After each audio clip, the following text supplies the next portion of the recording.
The morning air hung heavy with tension as Air Force One from Mexico descended through layers of cotton-like clouds toward Andrews Air Force Base.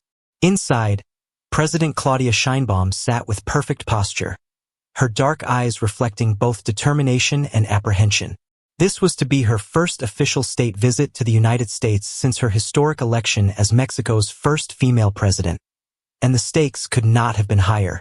Relations between the neighboring countries had deteriorated rapidly in recent months, with escalating tensions over trade disputes, immigration policies, and a series of diplomatic missteps that had created deep fissures between Washington and Mexico City.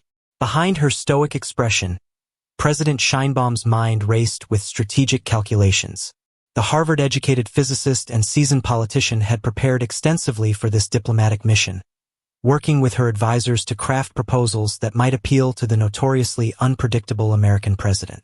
Her administration had staked significant political capital on this visit, promising the Mexican people that she would stand firm against American pressure while fostering cooperation on critical issues affecting both nations.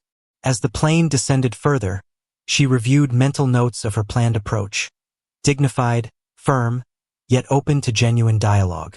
What she could not have anticipated was the unprecedented diplomatic crisis that awaited her on American soil. In the White House Situation Room, President Donald Trump paced restlessly, his face flushed with irritation as he barked orders at his uncomfortable-looking staff. The carefully orchestrated diplomatic protocols for receiving the Mexican president had been suddenly thrown into chaos by his early morning decision. Against the urgent advice of the State Department, National Security Team, and even his closest advisors, Trump had decided to dramatically alter the terms of Sheinbaum's visit. His announcement had sent shockwaves through diplomatic channels. There would be no ceremonial welcome, no state dinner, no joint press conference. Instead, he intended to deliver a public message that would reverberate across both nations and permanently reshape the relationship between the United States and its southern neighbor. As the Mexican presidential aircraft touched down on American soil, neither leader could foresee how the next 72 hours would transform not only their political fortunes but the geopolitical landscape of North America. Rebecca Chun, White House Deputy Chief of Staff for Policy, hurried through the West Wing's narrow corridors, her sensible heels clicking rhythmically against the polished floor. At 38, she had climbed to one of the most influential positions in American politics through a combination of brilliant strategic thinking and unflappable crisis management. Today, however, her normally composed demeanor showed cracks, as she clutched a folder containing the latest diplomatic cables from Mexico City. The president's impulsive decision to publicly snub President Sheinbaum had thrown months of careful diplomatic planning into disarray. Rebecca had spent the past 2 hours fielding panicked calls from the State Department, Pentagon, and congressional leadership, all demanding explanations she couldn't provide. Her Harvard-educated mind calculated the potential fallout, economic consequences, security implications, international embarrassment, while simultaneously formulating strategies to mitigate the damage. As she approached the Oval Office, Rebecca could hear the president's raised voice through the heavy wooden doors. James Sullivan, the White House Chief of Staff, stood outside wearing the weary expression that had become his permanent feature since taking the job 18 months ago. A former Marine Corps general with salt and pepper hair and impeccable posture, Sullivan had once commanded troops in combat zones with unwavering authority. Now he found himself constantly outmaneuvered by a commander-in-chief who viewed advice as challenge and restraint as weakness. He acknowledged Rebecca with a grim nod that communicated volumes about the situation awaiting inside. They had worked together through countless crises, but both recognized that today's self-inflicted diplomatic disaster might exceed their considerable damage control capabilities. Inside the Oval Office, President Trump stood behind his desk, still wearing his golf clothes despite having returned from his morning round at his Virginia course hours ago. The room buzzed with nervous energy as advisors and staffers hovered at a safe distance. National Security Advisor Marcus Williams, a distinguished African-American diplomat who had served 3 administrations, was attempting to reason with the president. His deep, measured voice contrasted sharply with Trump's agitated tone as he emphasized the potential ramifications of publicly humiliating a neighboring head of state. The president, however, appeared unmoved by these concerns. insisting that Sheinbaum's recent comments about American immigration policy warranted an unprecedented diplomatic response. The tension in the room intensified as Rebecca and Sullivan entered, all eyes turning to them in hope that they might somehow steer the situation toward less treacherous waters. Across Washington, in a secure conference room at the Mexican embassy, Ambassador Carlos Ortiz was managing his own crisis. A career diplomat with 4 decades of experience navigating the complex relationship between Mexico and the United States, his normally unflappable composure had given way to genuine alarm. President Sheinbaum's plane had landed 30 minutes ago, and instead of the customary official greeting, her delegation had been inexplicably held on the tarmac. Embassy staff scrambled to make sense of the breach in protocol, while Ortiz used every contact he had cultivated during his long career to understand what was happening. Whispers from State Department connections suggested something unprecedented was unfolding, but details remained frustratingly elusive. As he waited for clarification, Ortiz thought about the president waiting on her aircraft, unaware of the diplomatic ambush that potentially awaited. His primary concern now was protecting his head of state from public embarrassment while preserving whatever might be salvaged from this increasingly volatile situation. On Air Force Mexico One, President Sheinbaum consulted with her foreign minister, Elena Vasquez, about the unusual delay. Both women represented the new guard of Mexican politics, highly educated, progressive, and determined to reset their country's traditionally submissive relationship with its northern neighbor. Vasquez, a Georgetown-educated lawyer who had once worked at the United Nations, sensed trouble in the unconventional reception. She had cautioned Sheinbaum about the risks of this visit given recent tensions, but the president had insisted that direct engagement was the only path forward. Now, as they sat in the stationary aircraft surrounded by increasingly nervous staff, that decision was being called into question. Through the window, Sheinbaum could see unusual activity on the tarmac. Security personnel in heightened alert positions and a conspicuous absence of the ceremonial trappings that typically accompanied state visits. Her instincts, honed through years of navigating Mexico City's treacherous political landscape, signaled danger. Yet her expression revealed nothing as she calmly instructed her team to prepare for any scenario, determined that whatever awaited outside would not find her unprepared. Senator Michael Harrison observed the unfolding diplomatic disaster from his office on Capitol Hill with mounting horror. As chairman of the Senate Foreign Relations Committee, he understood better than most the potential consequences of the president's reckless approach. At 56, the silver-haired moderate Republican from Pennsylvania had built his career on pragmatic governance and strong international relationships. He had personally assured Mexican officials just last week that Sheinbaum's visit would receive appropriate diplomatic respect, regardless of policy disagreements. Now, with reports of the president's intended humiliation strategy flooding his phone, Harrison faced a critical decision about whether to intervene. He paced his ornate office, glancing occasionally at the framed photographs that chronicled his 3 decades in public service. Many showed him with world leaders, including several Mexican presidents, representing America's historically complex but respectful relationship with its neighbor. The thought that years of careful diplomacy might be shattered by a single impulsive act filled him with professional dread and personal shame.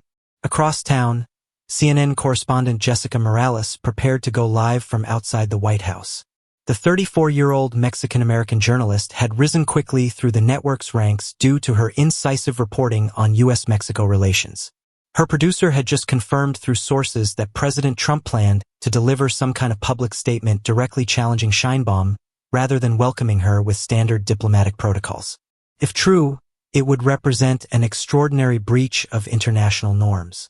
As the daughter of Mexican immigrants who had become successful small business owners in Arizona, Morales felt the weight of this story personally as well as professionally. She had interviewed Sheinbaum twice before her presidential victory and found her to be formidable and precise, qualities that might have sparked the American president's antagonism.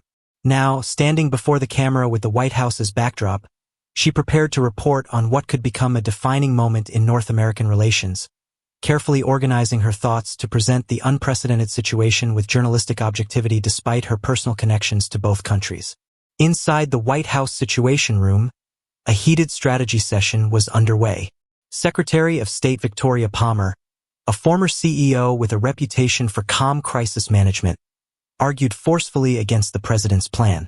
Her normally perfectly coiffed blonde hair showed signs of disarray after hours of emergency meetings, but her argument remained logically structured and delivery measured. She methodically outlined the potential consequences: strained security cooperation when the border region was already volatile, jeopardized trade relationships that would harm American businesses and workers, international condemnation that would weaken America's global standing. Palmer, who had initially accepted her cabinet position believing she could provide stabilizing influence, now found herself in the familiar position of trying to prevent diplomatic self-sabotage. Flanking her were Defense Secretary Richard Townsend and Treasury Secretary Andrew Goldman, both nodding in urgent agreement as she spoke, their own department's analyses projecting serious negative impacts from the president's intended course of action. At Andrews Air Force Base, the situation had become increasingly tense. President Sheinbaum, having waited for nearly an hour on her aircraft, had finally received communication from the State Department explaining that logistical issues had necessitated changes to her reception. The carefully worded message avoided specifics but suggested proceeding to Blair House, the traditional presidential guest residence, where further information would be provided. Sheinbaum's security team, led by General Sofia Ramirez, advised against disembarking without clearer assurances. A decorated military strategist with an imposing physical presence, Ramirez had served 3 Mexican presidents and was renowned for her protective instincts. Her dark eyes scanned the unusual activity surrounding the aircraft with professional suspicion, noting the absence of normal ceremonial preparations and the heightened American security presence. The communication had specified that only a minimal delegation would be accommodated, another deviation from diplomatic norms that raised red flags. As Sheinbaum considered her options, the political calculation was complex. Leaving without disembarking would signal distrust but potentially avoid a trap, while proceeding might demonstrate courage but expose her to whatever scenario Trump had orchestrated. Within the broader context of international attention, reactions had begun pouring in from around the globe. European leaders expressed concern about the unusual treatment of a democratically elected head of state. Canadian Prime Minister Elizabeth Warren had personally called the White House requesting clarification on behalf of their North American partnership. Financial markets showed initial nervousness, with the Mexican peso dropping sharply against the dollar as rumors circulated about potential trade disruptions. Social media platforms exploded with speculation, the hashtags #Sheinbaum in US and #Trump diplomacy trending worldwide. Political analysts on various networks attempted to contextualize the situation, many noting that while relations between the countries had sometimes been strained, this level of diplomatic irregularity was unprecedented in modern history. In Mexico City, government officials maintained official silence while urgently preparing contingency plans, including the possibility of recalling their president if the situation deteriorated further. The eyes of the world focused on Andrews Air Force Base, where a presidential aircraft sat motionless on the tarmac, becoming a powerful symbol of international relations in disarray. Samantha Wilson, President Trump's recently appointed communications director, felt sweat beading along her hairline despite the White House's aggressive air conditioning. At 32, she was younger than most of her predecessors, having been elevated from the campaign team based on her unfailing loyalty and social media savvy rather than traditional communications experience. Now, tasked with crafting messaging around the president's planned confrontation with Sheinbaum, she found herself in professionally treacherous territory. The statement she had drafted, then redrafted repeatedly following the president's rejections, contained language that would normally never appear in diplomatic communications. Her team of speechwriters and press officers huddled around her in the cramped communications office, their expressions a mixture of stress and resignation. Several had quietly updated their resumes in recent weeks as the administration's volatility increased. Wilson's fingers hovered over her keyboard as she contemplated revisions that might somehow thread the impossible needle between the president's demands and basic diplomatic professionalism. Her phone buzzed constantly with messages from reporters seeking comment on the rumors now circulating widely about the unprecedented reception being planned for the Mexican president. David Reynolds, White House counsel, stood in a corner of the Oval Office watching the president with growing legal concern. A distinguished constitutional lawyer whose silver-rimmed glasses and bow ties had become his trademark in legal circles. Reynolds had taken the position hoping to ensure the administration operated within legal boundaries. Today's situation presented complex questions about presidential authority in foreign relations. While the president had broad constitutional powers regarding diplomacy, intentionally humiliating a foreign head of state potentially violated international agreements and diplomatic norms to which the United States was bound. Reynolds cleared his throat, attempting for the third time to gain the president's attention amidst the chaotic strategizing happening around him. His legal team had prepared a brief outlining the potential legal complications, but getting the president to consider these concerns had proven nearly impossible. As Trump finally acknowledged him with an impatient gesture, Reynolds steeled himself to present unwelcome legal realities to a man famously resistant to constraints of any kind. At the Mexican embassy, frantic activity had given way to organized crisis management. Ambassador Ortiz had established direct communication with President Sheinbaum's aircraft and assembled his most experienced diplomatic staff in the embassy's secure conference room. Maps of Washington, D.C. were spread across the large table as security officials outlined contingency routes and safe locations should the situation deteriorate further. Cultural attaché Maria Delgado, who maintained strong connections with Mexican-American community leaders, reported that spontaneous support demonstrations were already forming near the White House and embassy. Her phone continuously displayed new messages from community organizations offering assistance.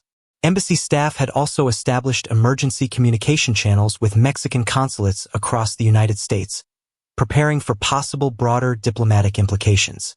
The embassy's legal team reviewed international protocols and diplomatic immunity provisions, identifying potential responses should the American administration take actions violating established norms. Despite the professional response, the personal toll was visible on the faces of career diplomats who had devoted their lives to fostering positive relations between the neighboring countries. On Capitol Hill, an impromptu bipartisan gathering had formed in Senator Harrison's office. Democratic Senate Minority Leader Gabriela Rodriguez, a fierce advocate for immigration reform and strengthened North American cooperation, sat across from Harrison, setting aside their usual political differences in the face of potential diplomatic catastrophe. Representatives from key congressional committees on foreign affairs, trade, and border security filled the remaining seats, their usual partisan divisions temporarily suspended by shared concern. Rodriguez, whose parents had immigrated from Mexico in the 1970s, spoke passionately about the potential long-term damage to bilateral relations, while Harrison outlined potential legislative responses should the situation escalate further. Their staffers worked phones in the adjacent room, gauging reactions from other members of Congress and drafting a possible joint statement urging diplomatic restraint. The unusual alliance reflected the gravity of the moment, a recognition that some crises transcended normal political divides and required unified response from the legislative branch. As the sun reached its midday position over Washington, D.C., attention focused on an unusual flurry of activity at the north lawn of the White House. White House staff had begun hastily assembling a podium and press area, fueling speculation that President Trump planned some form of public statement. Press Secretary Ryan Mitchell, looking noticeably uncomfortable, confirmed to the gathered reporters that the president would address the media regarding President Sheinbaum's visit within the hour. The impromptu nature of the announcement, bypassing normal press briefing procedures, contributed to the sense that events were unfolding outside established protocols. Media satellites and broadcast equipment quickly assembled on the lawn as major networks interrupted regular programming with breaking news alerts. International correspondents delivered hushed reports to their home countries, explaining the unprecedented nature of the situation to global audiences. Social media engagement reached extraordinary levels as photographs of the Mexican presidential aircraft still waiting at Andrews Air Force Base circulated alongside images of the hastily arranged White House press setup. The contrast created a powerful visual narrative of diplomatic norms being actively dismantled before a worldwide audience. Rebecca Chen's phone vibrated with a message from James Sullivan. Plan B initiated. Roosevelt Room. Now. She immediately understood the significance. Plan B represented their last-ditch effort to avert diplomatic disaster, developed secretly among senior staff over the past several hours without the president's knowledge. She excused herself from a tense meeting with Treasury officials and moved quickly through the West Wing corridors, mentally reviewing the details of their contingency strategy. The Roosevelt Room, typically used for staff meetings and minor ceremonies, had been selected specifically because it rarely drew the president's attention. Inside, she found Sullivan alongside a small group of cabinet members and senior officials who shared their concern about the unfolding situation. Treasury Secretary Goldman was explaining the latest market reactions. The Dow had dropped nearly 400 points as uncertainty about U.S.-Mexico relations spooked investors, while manufacturing companies with cross-border supply chains were seeing particularly sharp declines. National Security Advisor Williams confirmed that intelligence agencies were reporting increased activity among criminal organizations along the border, potentially exploiting the diplomatic distraction to move people and contraband. The group exchanged grim glances, recognizing the multilayered crisis developing from what had begun as presidential pique. At Andrews Air Force Base, President Sheinbaum finally made her decision. After consulting with her advisory team and speaking directly with Mexico City, she would disembark with a minimal delegation and proceed to Blair House as suggested. This decision came with specific conditions, communicated through diplomatic channels. She would not participate in any unscheduled public appearances or deviations from standard diplomatic protocols without prior agreement.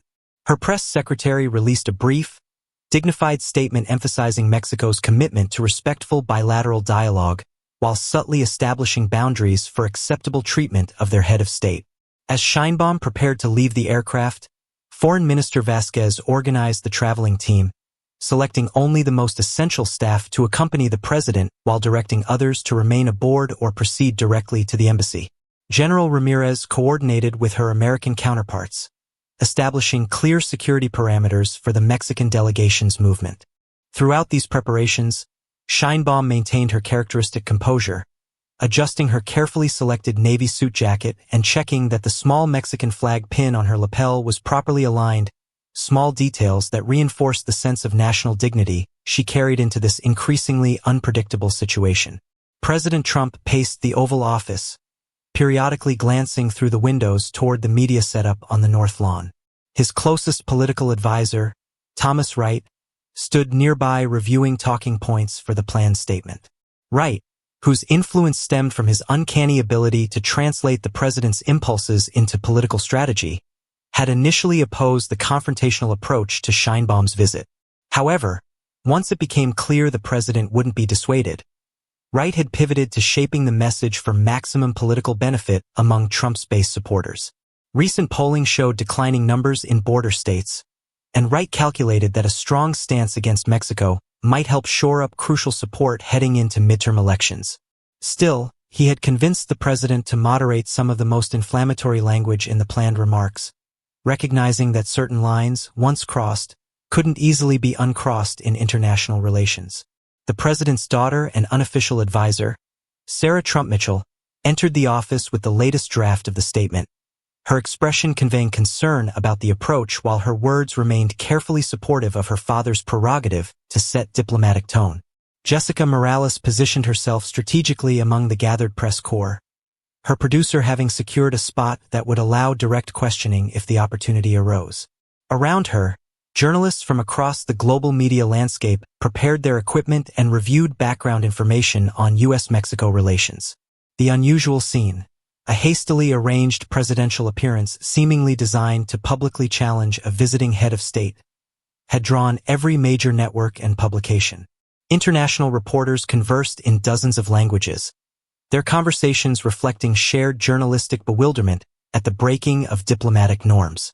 Morales noticed several Mexican-American colleagues among the press corps, their professional objectivity visibly strained by the personal implications of the unfolding situation. She caught the eye of Eduardo Diaz from Univision, who had covered Mexican politics for decades. They exchanged knowing glances that communicated their shared understanding of the historical significance of this moment, potentially a turning point in the complex relationship between countries whose histories, economies, and cultures had been intertwined for centuries despite recurring political tensions. As President Sheinbaum's motorcade finally departed Andrews Air Force Base, A complex coordination effort unfolded across Washington, D.C. Metropolitan Police implemented rolling street closures, their normal presidential escort protocols modified by unusual instructions from federal authorities. The route deliberately avoided the White House, instead proceeding directly toward Blair House near Lafayette Square. At the Mexican embassy, Ambassador Ortiz dispatched diplomatic staff to key positions along the route and at Blair House itself, ensuring Mexican presence at every stage of the president's movement. Inside the lead vehicle, General Ramirez maintained continuous communication with Mexican intelligence services monitoring American media and government channels for any indication of what awaited their delegation. President Sheinbaum used the drive to review briefing materials prepared by her team, particularly focusing on economic leverage points, the integrated supply chains, trade volumes, and security cooperation that bound the two countries together regardless of political tensions. She also reviewed cultural connections, the millions of families with heritage spanning both sides of the border, the shared artistic and culinary traditions, the intertwined histories that no single administration could sever. These facts reinforced her resolve to maintain dignity regardless of whatever reception Trump had planned, understanding that the relationship between Mexico and the United States transcended any individual leaders and would endure long after both had left office. At precisely 1:45 p.m., President Trump emerged from the White House onto the North Lawn, his characteristic confident stride belying the chaos that had preceded this moment. White House staffers stood rigidly at the periphery, their expressions carefully neutral despite the unprecedented nature of the event unfolding before them. The gathered press immediately fell silent, cameras whirring as the sole sound cutting through the tense Washington air.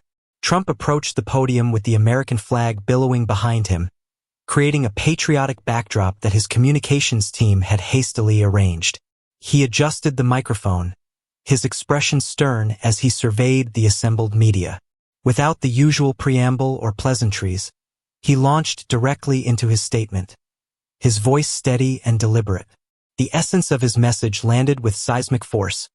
President Sheinbaum's recent criticisms of American border policies constituted unacceptable interference in U.S. domestic affairs. There would be no official welcome, no state dinner, no customary diplomatic ceremonies. Instead, he declared, the Mexican president would be granted only a brief courtesy meeting at Blair House, not the White House, to discuss what he characterized as Mexico's failures to address migration, drug trafficking, and unfair trade practices. His concluding statement sent immediate shockwaves through diplomatic channels worldwide. To President Sheinbaum, I say clearly and directly, you and your anti-American rhetoric are not welcome in Washington. Rebecca Chun watched the president's address on a monitor in the Roosevelt Room, her professional composure momentarily crumbling as she pressed her hand against her mouth in shock. Around her, senior officials exchanged alarmed glances as they processed the implications of what they just witnessed. Secretary of State Palmer immediately reached for her phone, presumably to contact Mexican counterparts, while Treasury Secretary Goldman muttered something about market stabilization protocols. National Security Advisor Williams closed his eyes briefly, his military training evident in his controlled breathing as he processed this dramatic escalation. James Sullivan broke the stunned silence with characteristic clarity. We've just entered uncharted waters. This is no longer about damage control. We need containment strategies across all fronts. He directed rapid-fire assignments, diplomatic outreach, congressional briefings, security assessments, economic monitoring. Rebecca's mind raced ahead, identifying key stakeholders who would need immediate attention. The Mexican-American Congressional Caucus would be furious, border state governors would require guidance, international allies would demand explanations. As the team dispersed with urgent purpose, she caught Sullivan's eye, a moment of shared understanding passing between them. They had just witnessed a fundamental rupture in North American relations that would define their professional lives for months, perhaps years to come. President Sheinbaum received the news while her motorcade was still 15 minutes from Blair House. Elena Vasquez, monitoring American media on her tablet, leaned forward to quietly inform her president of Trump's public statement. If Sheinbaum felt the personal insult intended by the American president's words, her expression revealed nothing beyond a slight tightening around her eyes. She took a moment to process the information before addressing her delegation with remarkable steadiness. This development, while provocative, was not entirely unexpected given their intelligence briefings on Trump's recent unpredictability. She outlined 3 immediate priorities: maintaining Mexico's dignity without escalation, protecting their country's economic and security interests, and demonstrating statesmanship that would contrast with the American president's approach. As the motorcade continued through Washington streets, she directed Vasquez to prepare a measured response emphasizing Mexico's commitment to respectful dialogue between sovereign nations. To her security chief, she gave calm instructions to maintain existing protocols without any visible increase in alertness that might suggest alarm. What foreign observers would later note, and what American officials would come to respect, was Sheinbaum's strategic decision in that moment not to mirror Trump's confrontational stance, but to position Mexico as the more mature diplomatic partner. The global reaction to Trump's statement was swift and overwhelming. European Union leaders issued a joint statement expressing deep concern over the treatment of a democratically elected head of state. Canadian Prime Minister Warren publicly reaffirmed her country's respect for both neighboring nations while privately reaching out to both leaders' offices offering mediation. Financial markets responded dramatically. The Mexican peso plummeted against the dollar, while stocks for companies with significant cross-border operations saw sharp declines. Major American business organizations, including the Chamber of Commerce and National Association of Manufacturers, released statements emphasizing the importance of stable U.S.-Mexico relations for the American economy. Social media platforms experienced unprecedented traffic related to the diplomatic crisis, with hashtags evolving from simply tracking events to expressing positions. Hashtag Respect Mexico and hashtag Trump Diplomacy trended globally alongside hashtag Stand with Sheinbaum and hashtag America First. Political analysts across the spectrum scrambled to contextualize the situation, with some defenders of the administration characterizing it as refreshing directness while critics decried it as dangerous diplomatic malpractice. International law experts began weighing in on whether the treatment constituted a violation of diplomatic protocols to which the United States was a signatory, adding yet another dimension to the rapidly expanding crisis. Senator Harrison's bipartisan gathering had evolved into an emergency response team as news of the president's statement reached Capitol Hill. Staffers wheeled in additional monitors to track multiple news feeds, while congressional leaders from both parties huddled in intense discussion. Democratic Senate Minority Leader Rodriguez, visibly incensed, argued for an immediate joint congressional statement disavowing the president's approach. Republican leaders, while privately alarmed, hesitated to directly challenge a president from their own party. The compromise emerged from an unexpected source: Senator Liu from California, a moderate Republican with significant Mexican-American constituents. He proposed language that would affirm congressional support for strong U.S.-Mexico relations while acknowledging presidential authority in foreign affairs, threading a careful needle that might preserve congressional unity without directly confronting the White House. As drafting began, Harrison stepped away to take a secure call from the Mexican ambassador, their long-standing professional relationship now critically important. The conversation was brief but productive, establishing a backchannel for information sharing that might help prevent further escalation. When Harrison returned to the group, his expression was grave but determined. He shared the ambassador's assurance that President Sheinbaum remained committed to dialogue despite the provocative reception, earning murmurs of respect from the assembled lawmakers for the Mexican president's restraint in the face of extraordinary diplomatic pressure.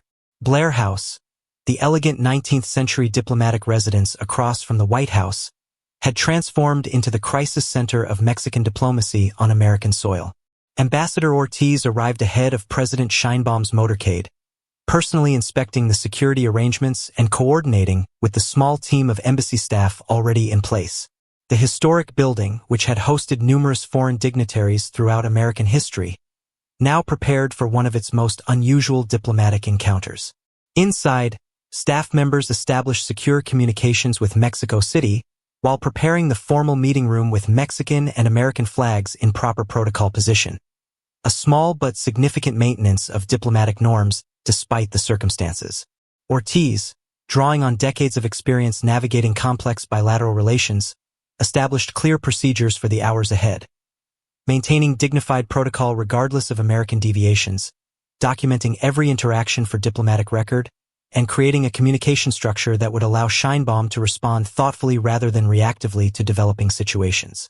As reports arrived about spontaneous demonstrations forming near the Mexican embassy, mainly Mexican Americans and sympathizers showing support for their president, Ortiz dispatched cultural affairs staff to engage constructively with these groups, recognizing their importance as visible symbols of the deep human connections between the two countries that transcended current political tensions.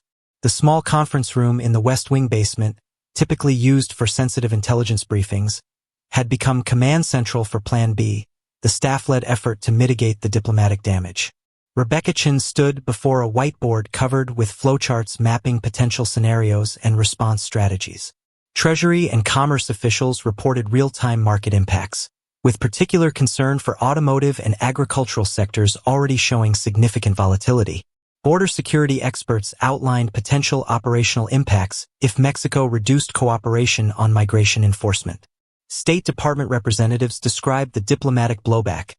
At least 12 ambassadors had requested urgent meetings, while international organizations were preparing formal expressions of concern about the treatment of a member state's leader. National Security Advisor Williams provided the sobering security assessment. Intelligence indicated that criminal organizations and hostile foreign actors were already exploring ways to exploit tensions between the neighboring countries. The group had established their working parameters. They couldn't reverse the president's public stance, but they could create pathways for eventual de-escalation, maintain technical cooperation on critical issues despite political tensions, and build relationships with Mexican counterparts that might outlast the current crisis. As Rebecca outlined next steps, James Sullivan quietly updated the group.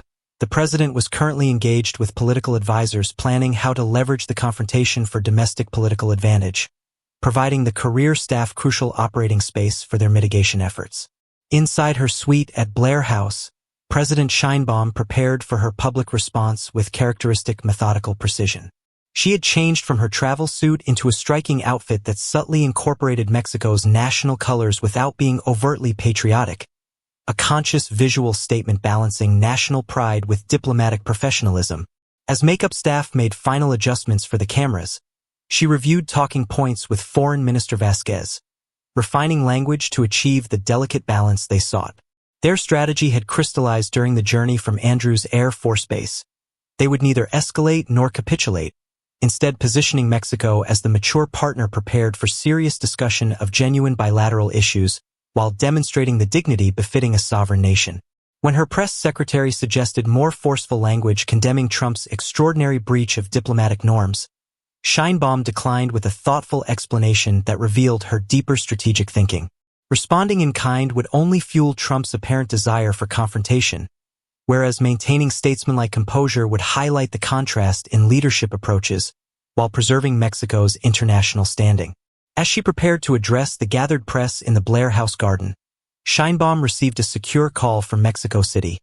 Her three major political rivals had issued statements of unified support for her handling of the situation, an unprecedented show of national solidarity that reinforced her mandate to represent Mexico's interests with strength and dignity. At the White House, the president's inner circle had gathered in the private dining room adjacent to the Oval Office, the mood noticeably buoyant following the North Lawn statement. Early reports from political advisors indicated strong approval from base supporters, particularly in border states where polling had previously shown softening numbers. Thomas Wright scrolled through his tablet, reading selected social media reactions that praised the president's strong stance and straight-talk diplomacy. Chief strategist Kevin Parker, an ardent nationalist who had long advocated more confrontational approaches to international relations, seemed particularly satisfied with the day's developments. He outlined potential follow-up actions that might further emphasize American dominance in the relationship, suggesting reduced consular services, enhanced border inspections, or public threats to the trade agreement. Treasury Secretary Goldman, who had been summoned from the mitigation team meeting, attempted to interject concerns about economic repercussions but found himself repeatedly talked over. Sarah Trump Mitchell, observing the dynamic with evident discomfort, caught Goldman's eye with a subtle nod suggesting they would speak privately later. The president himself appeared energized by the confrontation, already planning how to characterize the upcoming brief meeting with Sheinbaum to emphasize his dominance in the interaction. When Communications Director Wilson entered with draft statements for after the Blair House meeting, she found herself instructed to prepare variants ranging from measured to overtly antagonistic, with the final selection to be determined by how the Mexican president conducted herself in the coming hours. The media presence outside Blair House had swelled to extraordinary proportions, with journalists representing outlets from across the globe crowded behind hastily erected barriers. Jessica Morales secured a position in the front row, her producer having leveraged CNN's influence to ensure optimal placement for this historic moment. Around her, reporters conversed in dozens of languages, their collective assessment favoring President Sheinbaum in the developing narrative. The diplomatic breach was so extraordinary that even typically partisan American outlets seemed united in their stunned coverage of protocol violations. As they awaited the Mexican president's appearance, Morales observed the growing crowd of supporters across the street, many waving Mexican flags or holding signs with supportive messages in both Spanish and English. The Metropolitan Police had established a visible but non-confrontational presence, allowing the peaceful demonstration while ensuring security for the diplomatic compound. When President Sheinbaum finally emerged into the garden, the press fell immediately silent. Her poised demeanor and carefully choreographed emergence, flanked by her foreign minister and ambassador but not overwhelmed by an excessive entourage, created a powerful visual of quiet confidence. Before she even spoke, the contrast with Trump's earlier bombastic appearance was striking. Morales felt the collective intake of breath among the assembled journalists as they witnessed what many would later describe as a masterclass in diplomatic poise under extraordinary pressure. President Sheinbaum's statement lasted precisely 7 minutes, brief enough to maintain impact while substantial enough to address the situation with appropriate gravity. She began by thanking the American people for their historical friendship with Mexico, cleverly separating the citizens from their government's current actions. Without directly responding to Trump's provocations, she emphasized the deep economic, cultural, and family ties binding the two nations, ties that transcended any temporary political tensions. Her voice remained steady and dignified as she acknowledged the unusual circumstances of her visit, while reaffirming Mexico's commitment to respectful dialogue between sovereign equals. The diplomatic sophistication of her approach became evident in her pivot to substance. Rather than dwelling on the breach of protocol, she outlined the critical issues requiring bilateral cooperation, from shared water resources to integrated manufacturing to combating criminal organizations that threatened both countries. She concluded with a phrase that would be widely quoted in subsequent coverage. Mexico extends its hand in partnership, as it always has, recognizing that geography has made us neighbors, history has made us partners, and wisdom should make us friends. As she stepped away from the microphone, declining to take questions in accordance with diplomatic practice during such moments, the International Press Corps remained momentarily silent before erupting in activity, recognizing they had witnessed a significant moment in North American diplomatic history. The Roosevelt Room team watched Sheinbaum's address with expressions ranging from professional admiration to palpable relief. Rebecca Chun exchanged glances with Secretary of State Palmer, both women recognizing the Mexican president's masterful creation of diplomatic space for eventual de-escalation. "She's given us something to work with," Palmer murmured, already making notes for potential next steps. National Security Advisor Williams nodded in agreement, particularly noting Sheinbaum's emphasis on security cooperation, a crucial area where institutional relationships needed to continue despite political tensions. James Sullivan directed the team to immediately identify opportunities within each key department, places where technical cooperation might continue beneath the political radar, maintaining the essential functional relationship between neighboring countries whose practical cooperation involved everything from water management to law enforcement to air traffic control. Treasury Secretary Goldman reported slightly calming markets following Sheinbaum's measured response, though economic indicators remained volatile. As the team transitioned from watching to planning, Rebecca outlined their next challenge: preparing for the upcoming face-to-face meeting between the presidents at Blair House. The encounter, scheduled to last only 30 minutes, represented both supreme diplomatic risk and potential opportunity.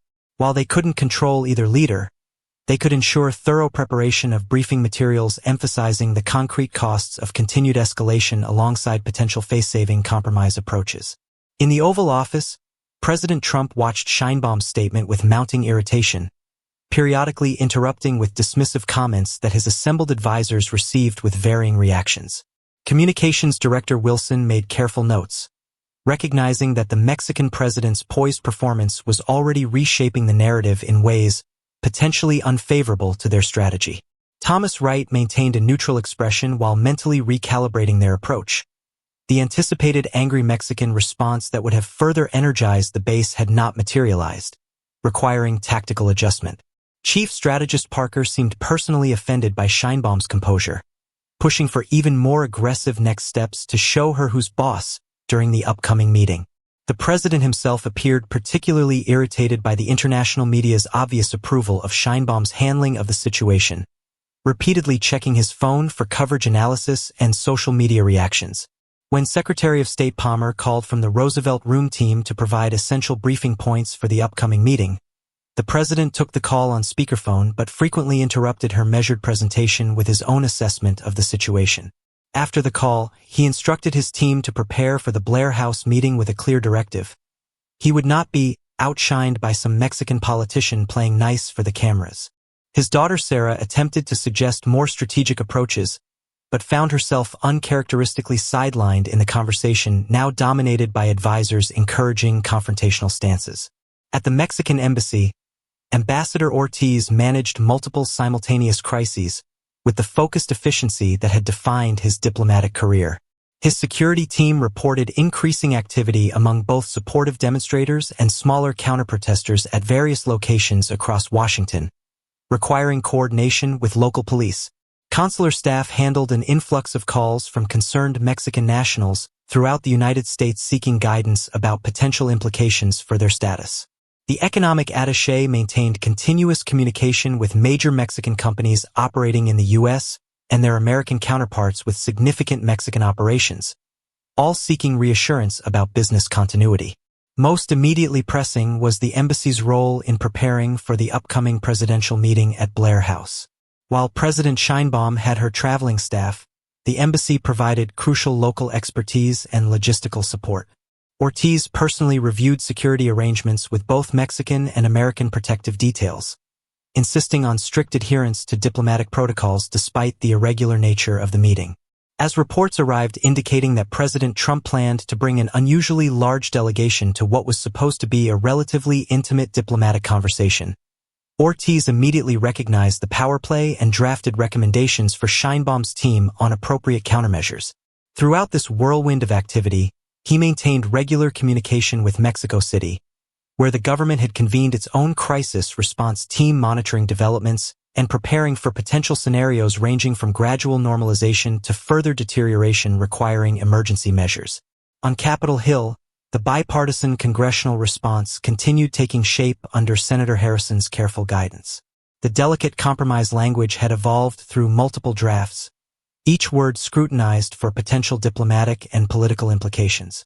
The final statement expressed Congress's enduring commitment to the U.S.-Mexico relationship and respect for the office of the Mexican presidency, while acknowledging the president's constitutional role in conducting foreign policy and urging constructive dialogue on areas of mutual concern.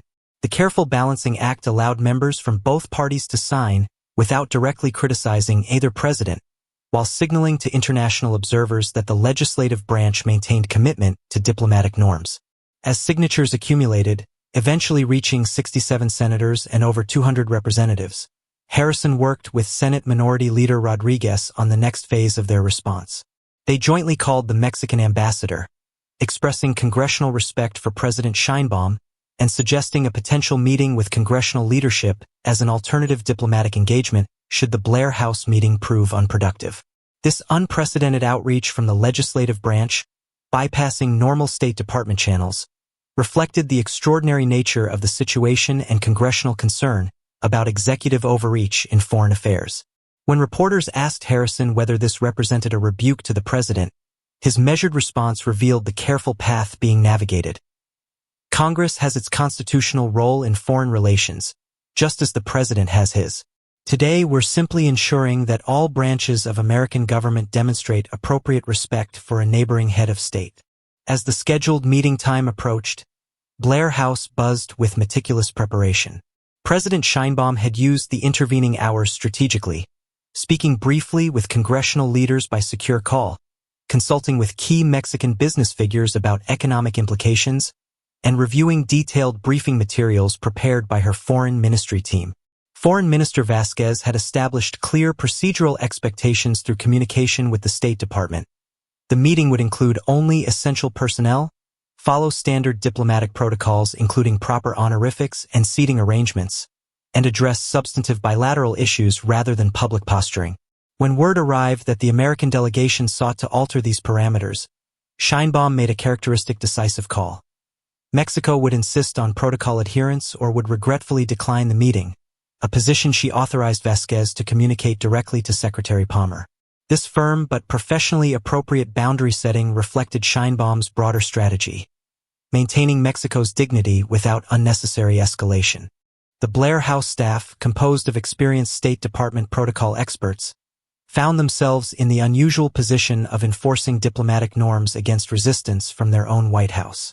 They worked discreetly with Mexican counterparts to prepare the meeting room precisely according to international standards: equal flags, correct seating positions, appropriate refreshments, small details that collectively represented the expected equality between sovereign nations regardless of economic or military disparities. Rebecca Chun and James Sullivan arrived at Blair House 30 minutes before the president, part of the advance team ensuring proper preparation for the critical meeting.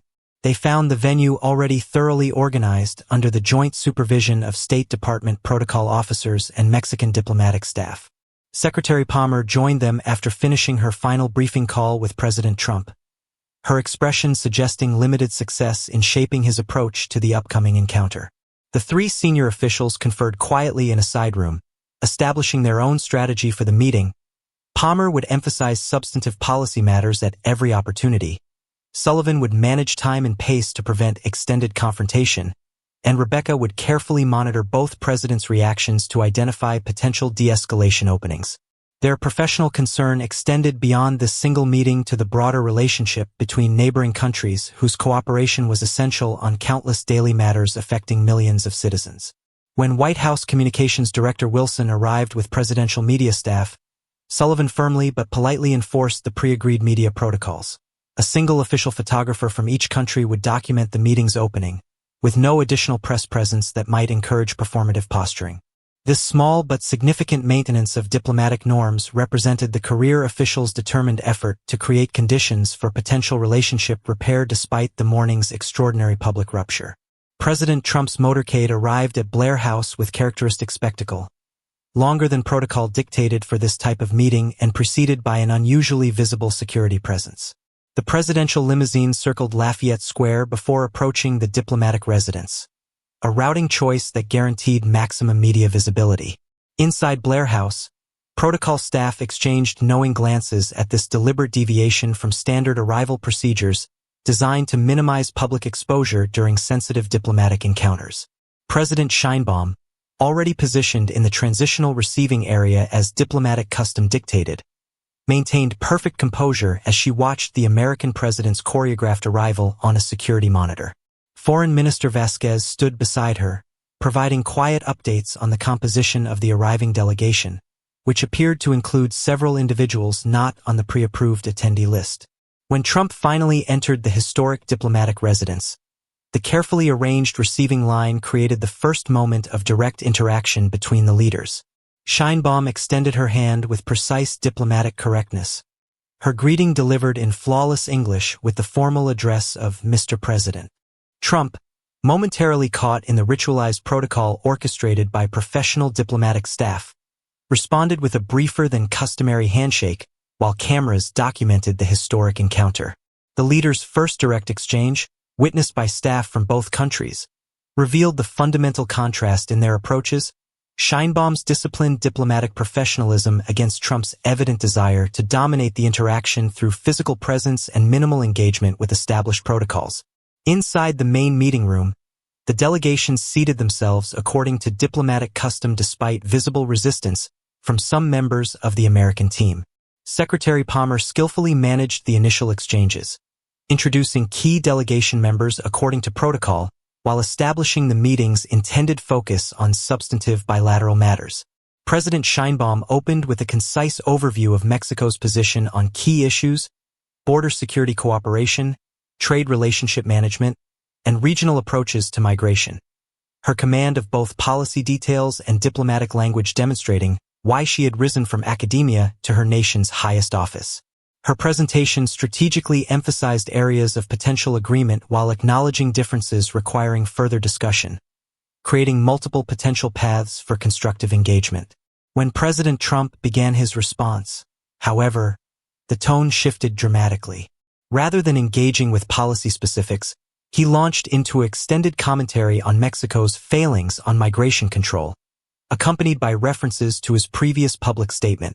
The Mexican delegation maintained professional expressions despite the breach of diplomatic norms, while American career officials showed subtle signs of discomfort. Secretary Palmer attempted to redirect the conversation toward concrete cooperation mechanisms, but found herself repeatedly overridden by the president.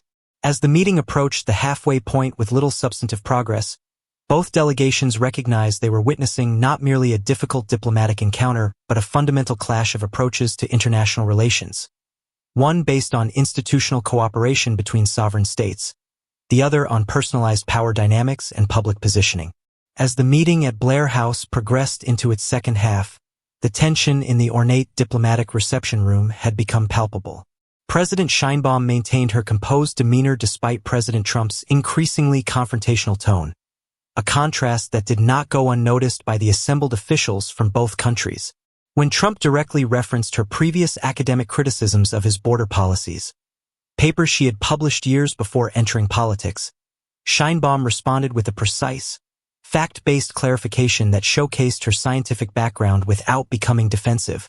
Her measured response appeared to further irritate the American president, who shifted in his chair and interrupted her several times.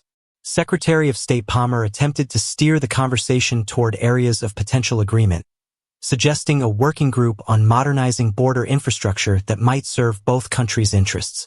Foreign Minister Vasquez immediately supported this practical suggestion, demonstrating the Mexican delegation's readiness to engage constructively despite the strained atmosphere. For a brief moment, it seemed the meeting might pivot toward substantive diplomacy. However, Trump dismissed the suggestion with a wave of his hand, returning instead to his prepared talking points about Mexico's alleged failures. The career diplomats in the room exchanged glances that communicated volumes. They were witnessing not merely a difficult meeting, but the potential unraveling of decades of carefully constructed bilateral mechanisms for managing the complex relationship between neighboring nations whose prosperity and security were inextricably linked. Inside the small monitoring room adjacent to the main meeting space, Rebecca Chen and Thomas Wright observed the interaction through a secure feed, each assessing the encounter through different professional lenses. Rebecca's focus remained on preserving functional diplomatic channels despite the high-level tension, while Wright calculated the political narratives that might emerge from various outcomes. When President Trump made a particularly inflammatory comment about Mexican economic dependence on the United States, Rebecca winced visibly. The potential economic consequences of escalating tensions would affect communities on both sides of the border, particularly in integrated manufacturing sectors where supply chains cross the border multiple times before creating finished products. Wright, seemingly unconcerned with these practical implications, made notes about how to position the president's strong stance for maximum political advantage with certain domestic constituencies. Their contrasting priorities represented the fundamental tension within the administration. Institutional professionals focused on governance functionality versus political operatives prioritizing narrative construction for electoral advantage. As the meeting continued without signs of productive engagement, Rebecca discreetly messaged James Sullivan, suggesting implementation of their contingency plan for relationship preservation at the departmental level, regardless of the summit's outcome. This parallel track strategy had been developed over the preceding hours by career officials across multiple agencies, maintaining technical cooperation on essential matters like water management, law enforcement, and trade facilitation even if high-level political relations deteriorated further. Outside Blair House, the media encampment had grown to extraordinary proportions, with broadcast positions extending down Pennsylvania Avenue. Jessica Morales coordinated with her production team as they prepared for breaking coverage once the meeting concluded. The carefully managed information vacuum surrounding the closed-door session had spawned rampant speculation across networks and social platforms. Morales, committed to journalistic integrity despite the pressure for dramatic narratives, focused her pre-reporting on contextualizing the structural importance of U.S.-Mexico relations beyond the current tension. Her segment highlighted the daily reality of cross-border life, the integrated economies, 5 million American jobs dependent on trade with Mexico, shared water resources, and families with members on both sides. This broader context served viewers by emphasizing the concrete stakes beyond political theater. As she finished a live update, Morales noticed unusual activity near the Blair House security perimeter. Additional diplomatic vehicles arriving with Mexican flags displayed. Her producer confirmed through sources that these represented Mexico's ambassadors to several international organizations, stationed in Washington but not originally part of the bilateral meeting. Their arrival suggested potential expansion of the diplomatic engagement beyond the originally scheduled brief encounter, though whether this indicated progress or further complications remained unclear. At the Mexican Embassy's Crisis Management Center, Ambassador Ortiz coordinated response scenarios based on regular secure updates from the Blair House delegation. His decades of diplomatic experience provided crucial perspective. He had managed U.S.-Mexico relations through multiple administrations and understood that even serious diplomatic incidents eventually found resolution through institutional channels that transcended individual leaders. The embassy team had organized their approach around 3 potential outcomes from the Blair House meeting: further deterioration requiring crisis measures, surface tension masking quiet progress on specific issues, or unexpected breakthrough creating path for relationship reset. For each scenario, they had prepared appropriate diplomatic, media, and operational responses. As reports from Blair House indicated continuing tension without substantive progress, Ortiz directed implementation of the middle path strategy, publicly maintaining Mexico's dignified engagement while activating behind-the-scenes institutional relationships that could preserve cooperation on essential matters. The consular department prepared guidance for Mexican nationals throughout the United States, emphasizing that their rights and status remained unchanged regardless of diplomatic tensions. The economic team established communication channels with major Mexican companies operating in the U.S. market, providing reassurance and practical guidance. Most importantly, Ortiz maintained regular contact with Mexico City, where President Sheinbaum's cabinet monitored developments and prepared for her eventual return, either triumphant from diplomatic recovery or requiring unified national support following an unprecedentedly difficult state visit. On Capitol Hill, the joint congressional response continued gaining momentum as additional lawmakers added their signatures to the statement affirming commitment to the U.S.-Mexico relationship. Senator Harrison and Minority Leader Rodriguez had moved beyond simply responding to the immediate crisis, now discussing potential legislative measures that might insulate critical bilateral cooperation from executive volatility. Their staff researched statutory options for congressional oversight of international agreements affecting border communities, trade relationships, and security cooperation. The conversation transcended typical partisan divisions, with representatives from border states particularly engaged regardless of party affiliation. When updated briefings arrived indicating the Blair House meeting had extended beyond its scheduled conclusion without clear signs of resolution, Harrison activated the next phase of congressional engagement. He directed his staff to arrange a potential congressional reception for President Sheinbaum should she remain in Washington overnight, creating an alternative diplomatic venue that would demonstrate institutional respect from a co-equal branch of government. This unprecedented step reflected growing concern among lawmakers about executive overreach in foreign affairs and recognition of Congress's constitutional role in international relations. When reporters asked whether this represented direct challenge to the president's diplomatic approach, Rodriguez answered with careful precision. The Constitution divides foreign policy authority among the branches. Congress has both the right and responsibility to engage with leaders of nations where we have significant interests affected by legislation. We're simply fulfilling our constitutional duty. As the Blair House meeting stretched into its third hour, far beyond its originally scheduled 30 minutes, subtle shifts in the diplomatic dynamic became apparent to experienced observers. President Sheinbaum had maintained her strategy of substantive engagement despite provocations, consistently returning discussion to concrete bilateral matters requiring cooperation. This methodical persistence appeared to have gradual effect, with President Trump eventually engaging, however reluctantly, with specific policy matters rather than general complaints. Secretary of State Palmer skillfully supported this transition, providing detailed briefing notes when discussion turned to border infrastructure modernization, a priority for both countries despite political differences.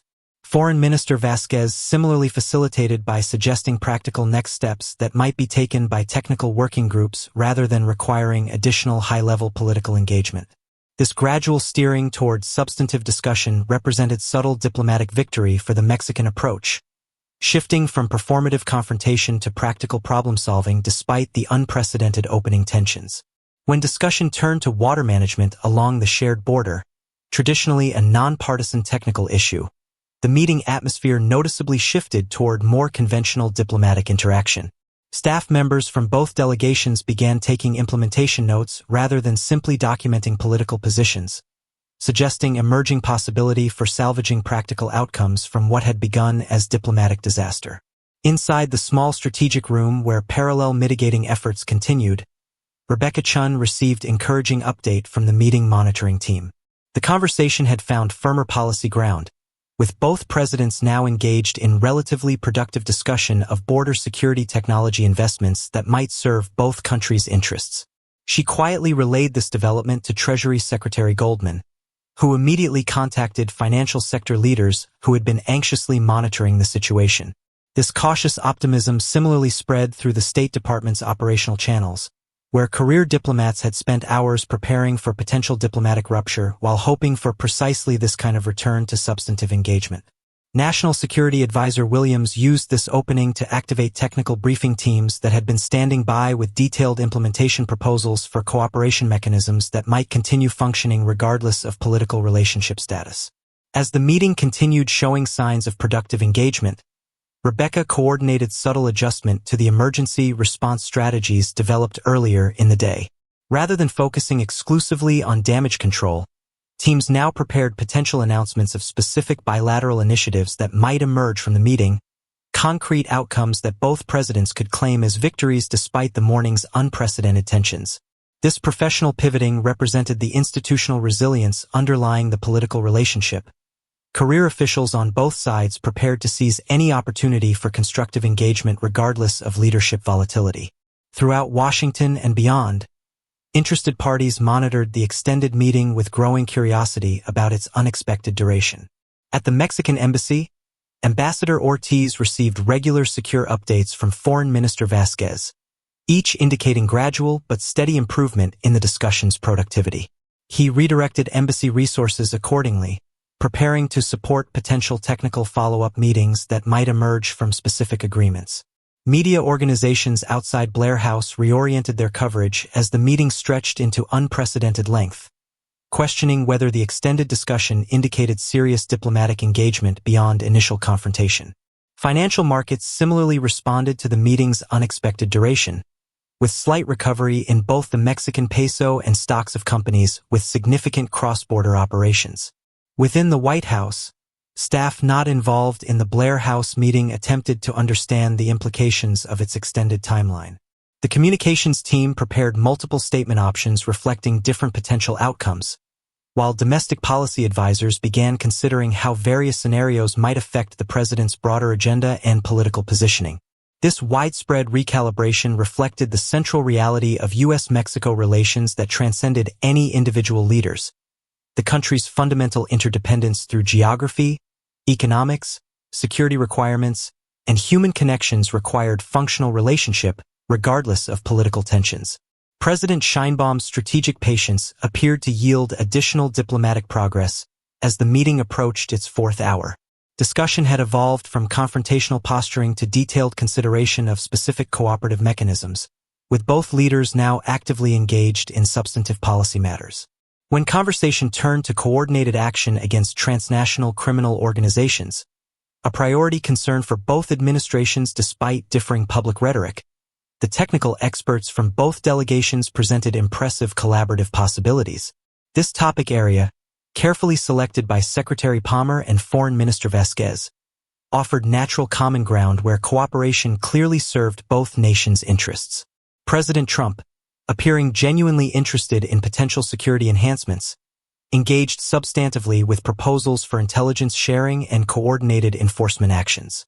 Sheinbaum similarly demonstrated command of security policy details while emphasizing judicial reform efforts her administration had implemented.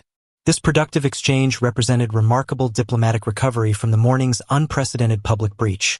Experienced diplomatic observers in the room recognized they were witnessing textbook example of how patient, substantive engagement could gradually transform even highly confrontational political interactions.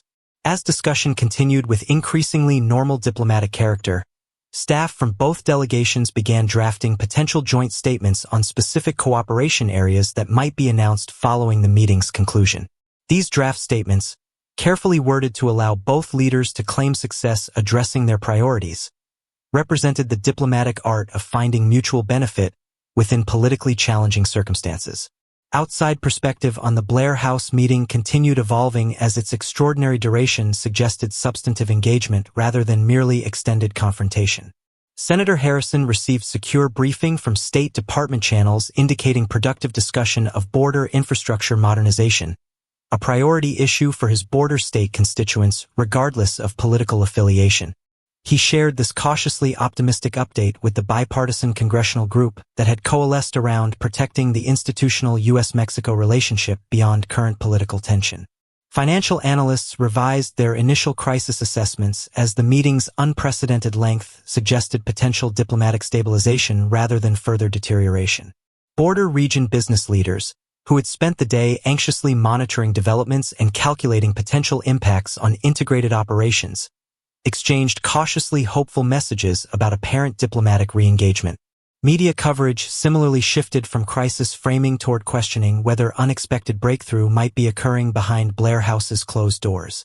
Jessica Morales secured exclusive information from diplomatic sources suggesting discussion had evolved towards substantive policy engagement on security cooperation, border infrastructure, and trade facilitation, all areas where technical solutions might transcend political differences.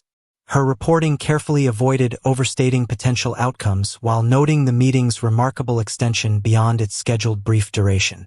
This evolving external assessment reflected broader recognition of the underlying reality that had gradually reasserted itself within the Blair House meeting room. Despite political differences and unprecedented diplomatic rupture, the fundamental interdependence of neighboring nations eventually necessitated return to practical cooperation mechanisms. The meeting's conclusion came with carefully choreographed joint appearance that contrasted dramatically with the day's earlier unilateral pronouncements. Presidents Sheinbaum and Trump emerged from Blair House side by side, staffers having arranged proper protocol for the unexpected joint statement. While neither leader displayed particular warmth, the professional diplomatic formality represented remarkable recovery from the morning's unprecedented breach of protocol. President Trump spoke first, his remarks noticeably more measured than his earlier statement, focusing on specific agreements reached regarding security cooperation and infrastructure modernization along the shared border. Though maintaining his emphasis on migration enforcement, his tone suggested collaborative approach rather than unilateral demands. When President Sheinbaum addressed the assembled press, her remarks balanced acknowledgement of continuing differences with emphasis on concrete agreements reached during the extended discussion. Both leaders referenced planned follow-up meetings between technical teams to implement specific cooperative mechanisms identified during their conversation. The carefully constructed joint appearance allowed both presidents to project strength to their domestic audiences while demonstrating responsible international leadership through practical problem-solving. Though clearly not representing full diplomatic restoration, the joint statement's existence alone signaled remarkable recovery from what had begun as potentially historic rupture in North American relations. As the leaders concluded without taking questions, diplomatic observers recognized they had witnessed extraordinary real-time case study in crisis management and relationship recovery. Rebecca Chun observed the joint appearance on a monitor in the Roosevelt Room, where the crisis management team had reconvened following the meeting's conclusion. The group's relief was palpable as they assessed the remarkable diplomatic recovery achieved over the extended Blair House discussion.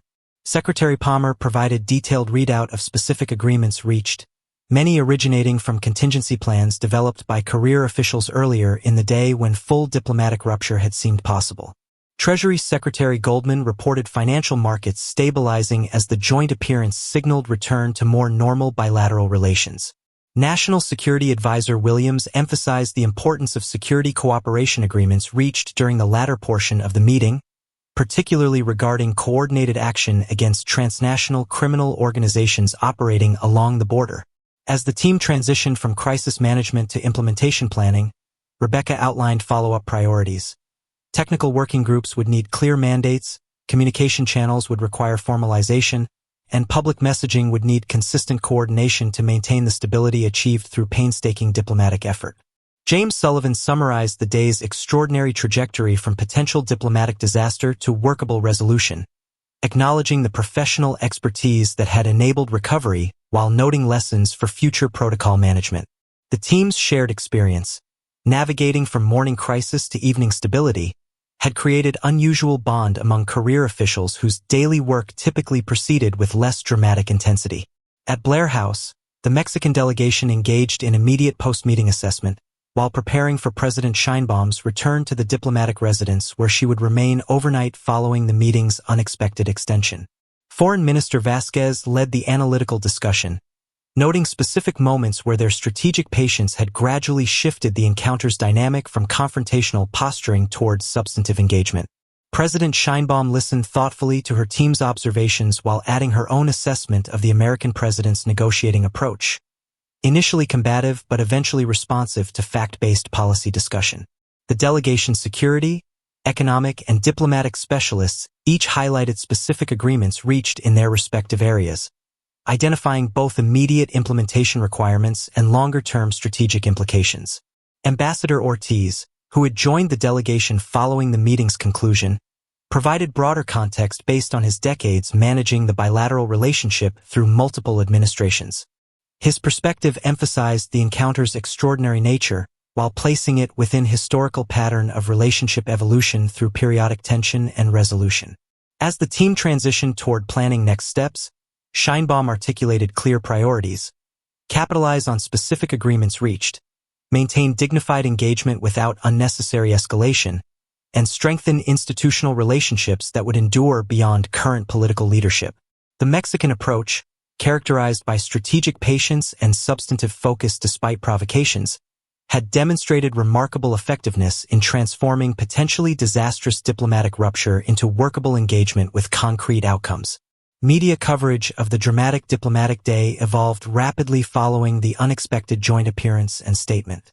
Jessica Morales delivered CNN's breaking analysis, contextualizing the remarkable shift from morning confrontation to evening cooperation as demonstration of diplomacy's practical necessity between deeply interconnected neighboring nations. Her reporting highlighted specific agreements mentioned in the joint statement: enhanced security cooperation, border infrastructure modernization, and technical working groups on trade facilitation, while noting continuing differences on migration approach and rhetoric. International coverage similarly emphasized the extraordinary diplomatic recovery while questioning its sustainability given underlying political differences. Mexican media particularly focused on President Sheinbaum's poised performance throughout the unprecedented diplomatic challenge, with commentators across the political spectrum praising her strategic patience and dignified representation of national interests.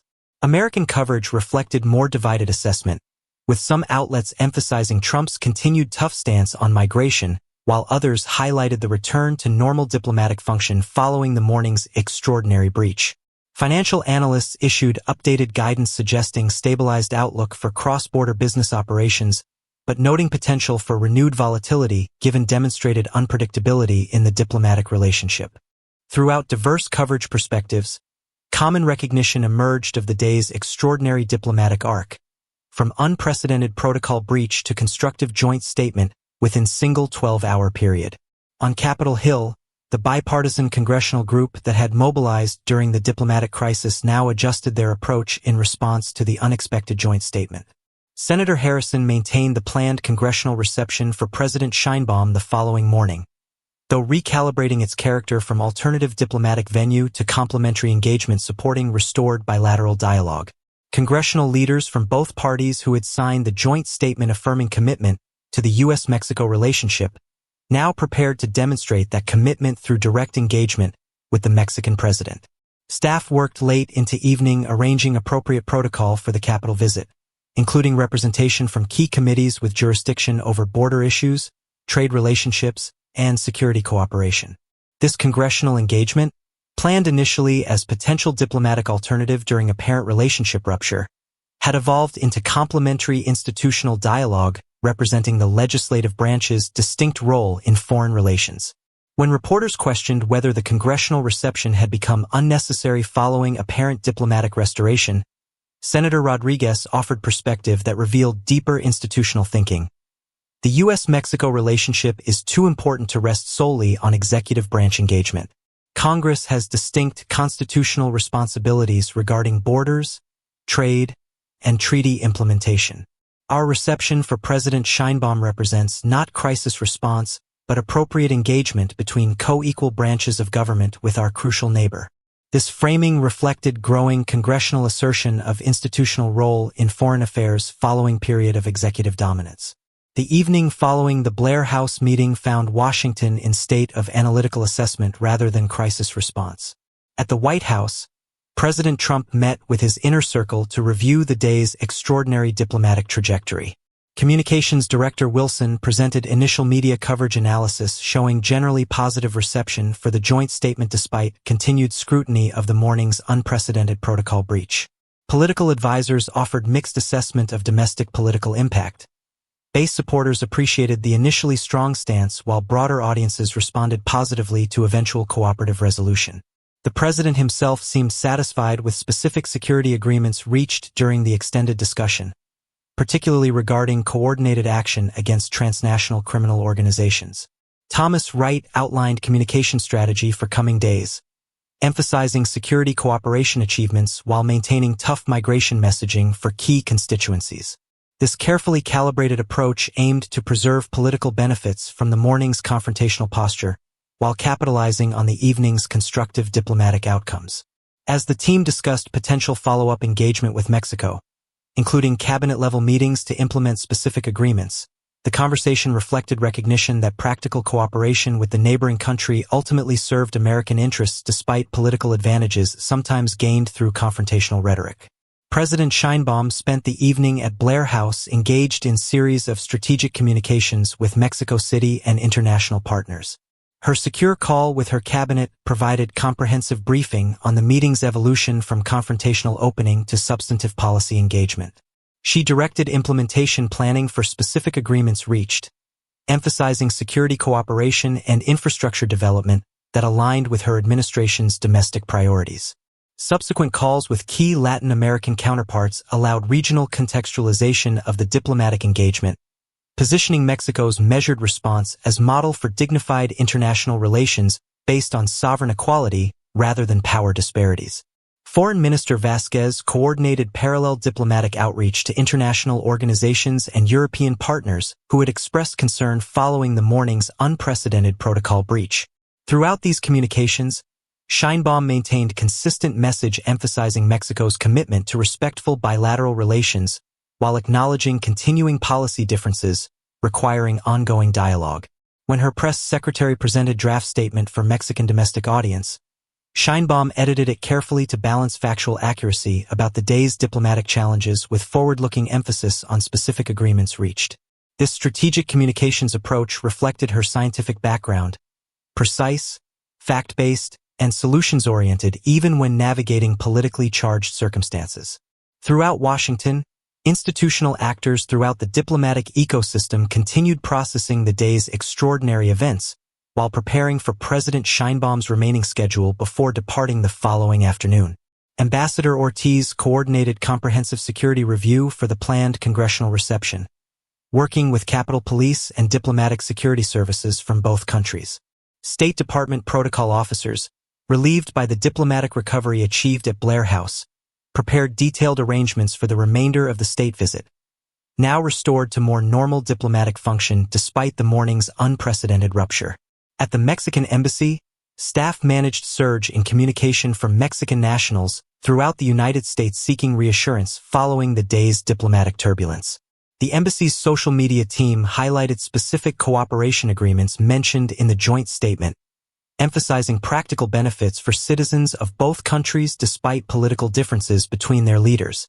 Across Washington's diplomatic community, ambassadors from various nations discussed the extraordinary case study in crisis management and recovery they had witnessed, many reaching out to both American and Mexican counterparts to express support for the restored dialogue. This widespread engagement reflected recognition of both the day's unprecedented diplomatic tension and the remarkable recovery achieved through professional diplomatic effort despite political challenges. As midnight approached, Rebecca Chin finally left the White House following marathon crisis management session that had evolved into implementation planning for agreements reached during the extended Blair House meeting.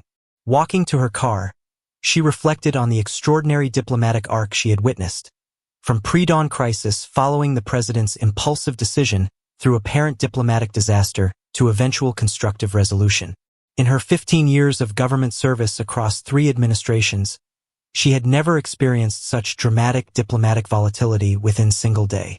Tomorrow would bring new challenges implementing specific agreements reached, managing ongoing political dynamics, and restoring normal diplomatic functions between crucial neighboring countries. The congressional reception for President Sheinbaum would require careful coordination between executive and legislative branch protocols that typically operated separately. Technical working groups would need clear mandates to implement security and infrastructure agreements reached during the Blair House discussion. Public messaging would require consistent management to maintain the stability achieved through painstaking diplomatic effort. As she drove through Washington's quiet nighttime streets, Rebecca recognized that the extraordinary day had demonstrated both the vulnerability of international relationships to political volatility and their resilience through institutional commitment to practical cooperation. The U.S.-Mexico relationship had bent dramatically under unprecedented pressure, but ultimately not broken, testament to the profound interdependence that transcended any individual leaders or temporary political tensions. Dawn broke over Washington, D.C. with a clarity that seemed to mirror the diplomatic landscape, still bearing marks of the previous day's unprecedented turbulence but considerably more stable than 24 hours earlier. President Sheinbaum began her day at Blair House with a series of briefings from her traveling team and secure calls with Mexico City. The morning schedule represented remarkable diplomatic recovery, a formal congressional reception followed by working lunch with American business leaders before her planned afternoon departure.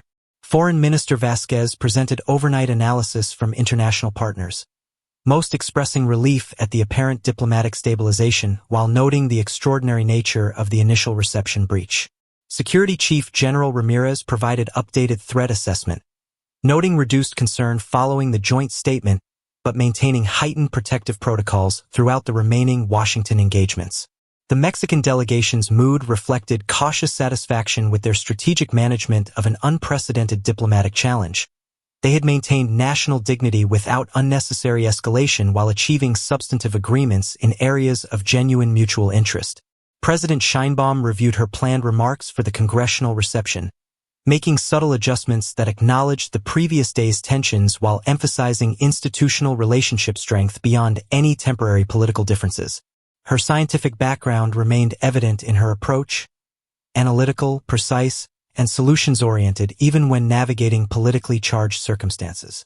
As the delegation prepared to depart for Capitol Hill, embassy staff confirmed that Senator Harrison had assembled impressive bipartisan congressional participation, reflecting legislative branch recognition of the bilateral relationship's importance regardless of executive-level tensions.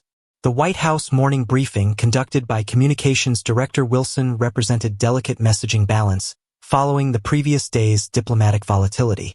Her carefully crafted statement acknowledged the frank and productive discussion at Blair House, while emphasizing specific security cooperation agreements that aligned with the president's priorities. When reporters pressed about the morning's unprecedented protocol breach followed by evening's joint statement, Wilson redirected toward forward-looking implementation of specific agreements rather than retrospective analysis of diplomatic process. Behind this public messaging, significant recalibration was underway throughout the executive branch. Secretary of State Palmer had directed diplomatic missions worldwide to emphasize stability in U.S.-Mexico relations, countering international concern following the initial diplomatic rupture. Treasury and Commerce departments highlighted economic cooperation aspects of joint statement to reassure markets and businesses with cross-border operations. Most notably, the president's schedule had been adjusted to include cabinet-level meeting focused on implementing security cooperation agreements reached during the Blair House discussion, demonstrating institutional follow-through rather than merely symbolic political positioning. This widespread administrative mobilization reflected the underlying reality that had gradually reasserted itself during the Blair House meeting. The fundamental interdependence between neighboring nations ultimately required functional cooperation, regardless of political differences or temporary diplomatic tensions. The congressional reception for President Sheinbaum represented extraordinary institutional engagement rarely seen in modern diplomatic practice. Senator Harrison had assembled remarkable bipartisan gathering in the Capitol's ornate Senate reception room, including leadership from both chambers and key committee chairs with jurisdiction over border issues, trade relationships, and security cooperation. The physical setting, historic room where treaties had been debated since the 19th century, provided powerful symbolic backdrop emphasizing Congress's constitutional role in foreign relations. When President Sheinbaum arrived with her delegation, the assembled lawmakers greeted her with respect reflecting institutional tradition rather than partisan positioning. Senator Harrison's welcoming remarks struck careful balance, acknowledging the previous day's unusual diplomatic circumstances while emphasizing Congress's enduring commitment to the U.S.-Mexico relationship through administrations of both parties. Senate Minority Leader Rodriguez, speaking in fluent Spanish before switching to English, highlighted the integrated nature of the relationship through economic, security, and human connections that transcended political differences. Throughout the subsequent interaction, congressional leaders from both parties emphasized specific aspects of the relationship particularly relevant to their constituencies and committee responsibilities. Border state representatives discussing water management and infrastructure, trade committee members highlighting supply chain integration, security-focused lawmakers addressing transnational criminal organization challenges. This substantive engagement demonstrated the legislative branch's distinct institutional interest in foreign relationships affecting congressional responsibilities regarding commerce, security, and border management. President Sheinbaum's address to the congressional gathering showcased her distinctive diplomatic approach that had proven remarkably effective throughout the challenging state visit. Rather than dwelling on the previous day's protocol breach, she focused on substantive bilateral matters requiring continued attention from both executive and legislative branches in both countries. Her remarks demonstrated impressive command of specific policy details affecting the relationship, trade patterns, security challenges, infrastructure needs, and migration realities. When acknowledging areas of continuing disagreement, particularly regarding migration policy characterization, she did so with precision rather than political rhetoric, emphasizing factual context and shared challenges requiring collaborative solutions. The measured approach earned visible approval from congressional leaders across the political spectrum, many nodding in agreement with her characterization of the relationship as essential rather than optional, regardless of temporary political tensions. Following her formal remarks, Sheinbaum engaged directly with lawmakers during extended question-and-answer session that evolved into substantive policy discussion rarely seen in ceremonial diplomatic receptions. This direct congressional engagement represented not merely recovery from the previous day's diplomatic challenge but potential strengthening of institutional relationships beyond traditional executive-focused diplomatic channels. As the reception concluded with formal exchange of diplomatic gifts, congressional leaders from both parties made plans for delegation visit to Mexico City later that year. Concrete indication of legislative branch commitment to relationship maintenance, regardless of executive-level diplomatic volatility. Media coverage of the congressional reception reflected growing recognition of the extraordinary diplomatic trajectory witnessed over the preceding 24 hours. Jessica Morales provided CNN's analysis from Capitol Hill, highlighting the unprecedented nature of such extensive congressional engagement with a visiting head of state following apparent executive-level tension. Her reporting emphasized specific policy discussions between Mexican president and congressional leaders regarding border infrastructure, security cooperation, and trade relationship management, substantive engagement beyond ceremonial diplomatic courtesy. International coverage similarly noted the remarkable institutional resilience demonstrated through the diplomatic recovery achieved since the previous morning's unprecedented protocol breach. Mexican media particularly praised Sheinbaum's performance throughout the challenging state visit, with commentators across the political spectrum celebrating her dignified representation of national interests while achieving substantive agreements despite provocations. Foreign policy analysts began publishing initial assessments of the extraordinary diplomatic case study, many highlighting the contrast between personalized confrontational approach and institutional diplomatic engagement that had ultimately prevailed. Financial markets continued stabilizing following visible progress toward diplomatic normalization, with companies heavily involved in cross-border operations seeing particular improvement. Throughout diverse coverage perspectives, common recognition emerged of the visit's historical significance, not merely for its unprecedented opening diplomatic breach, but for the remarkable recovery achieved through professional diplomatic effort despite political challenges. Following the congressional reception, President Sheinbaum proceeded to her final Washington engagement, working luncheon with American business leaders organized by the U.S.-Mexico Economic Council. The gathering at a downtown hotel brought together executives from major companies with significant operations spanning the border, representing sectors from automotive manufacturing to agriculture to technology. In welcoming remarks, Council President Jonathan Reynolds, CEO of a major manufacturing firm with facilities in both countries, acknowledged the diplomatic tension that had initially threatened the economic relationship before thanking both presidents for the constructive resolution achieved.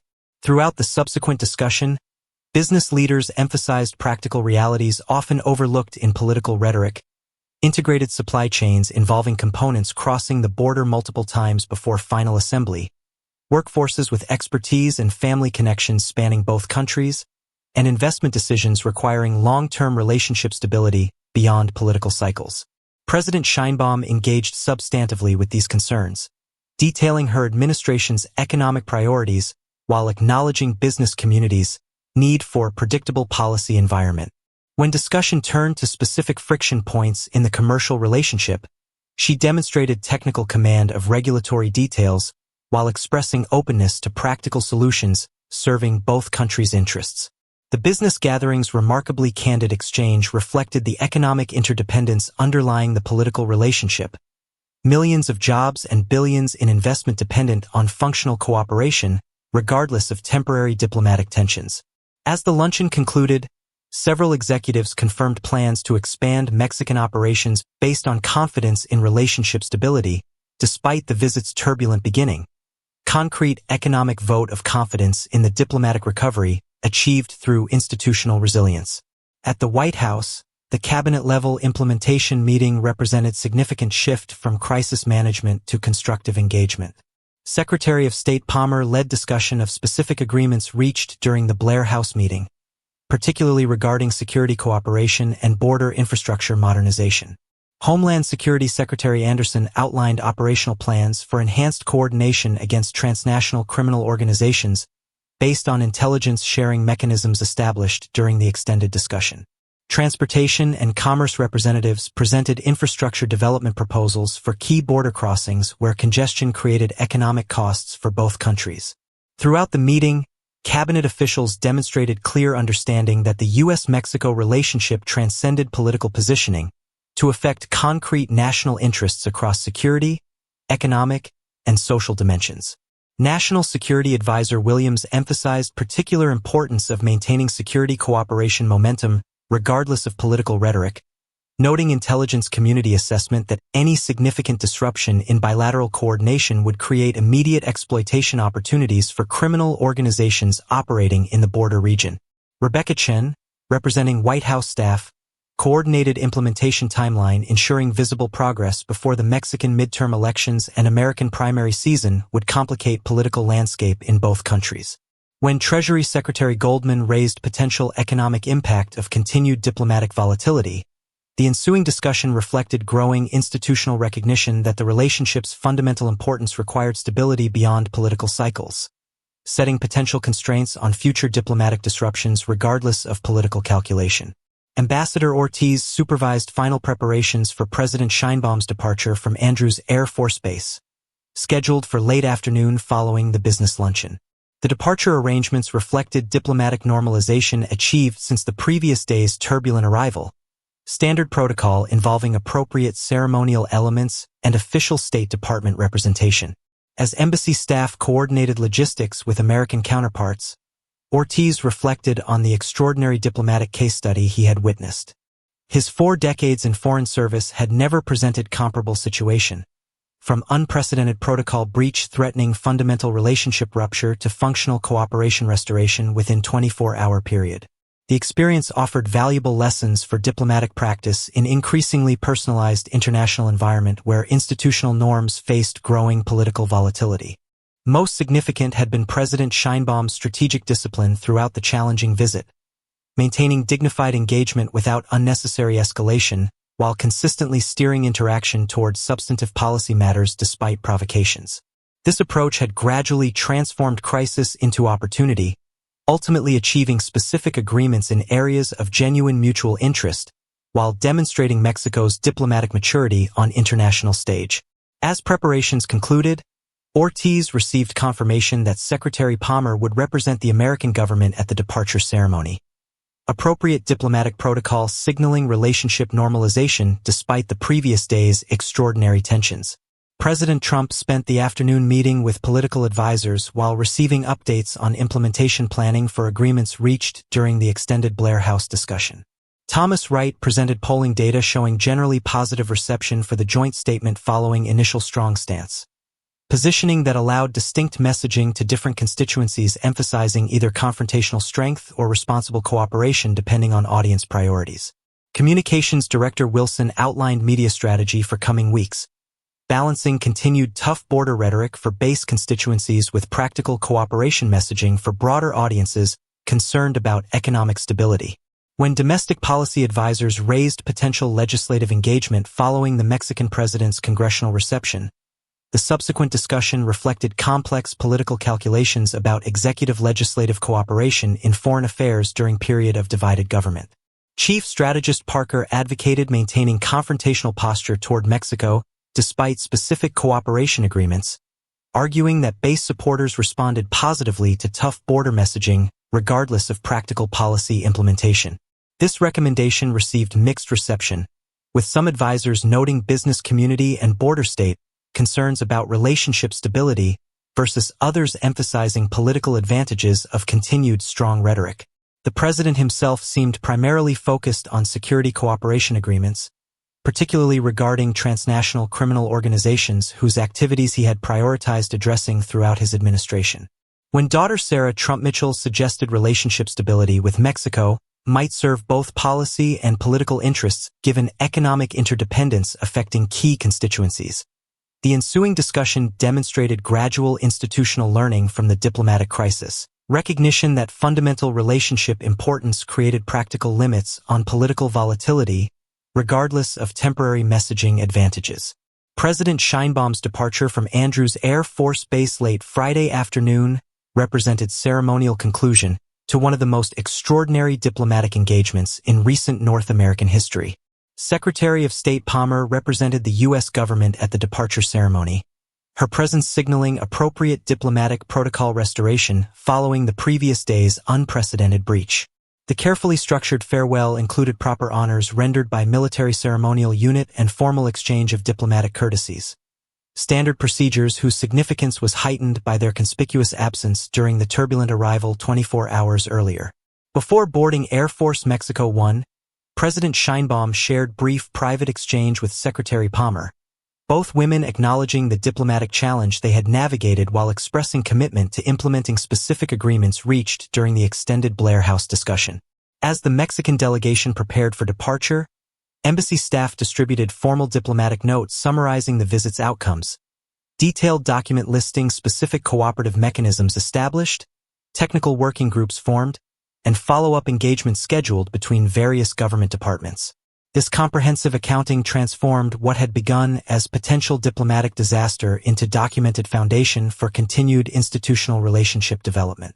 When Mexican presidential aircraft finally lifted from Andrews runway, the ceremonial conclusion represented remarkable diplomatic recovery from crisis that had threatened fundamental rupture in North American relations just one day earlier.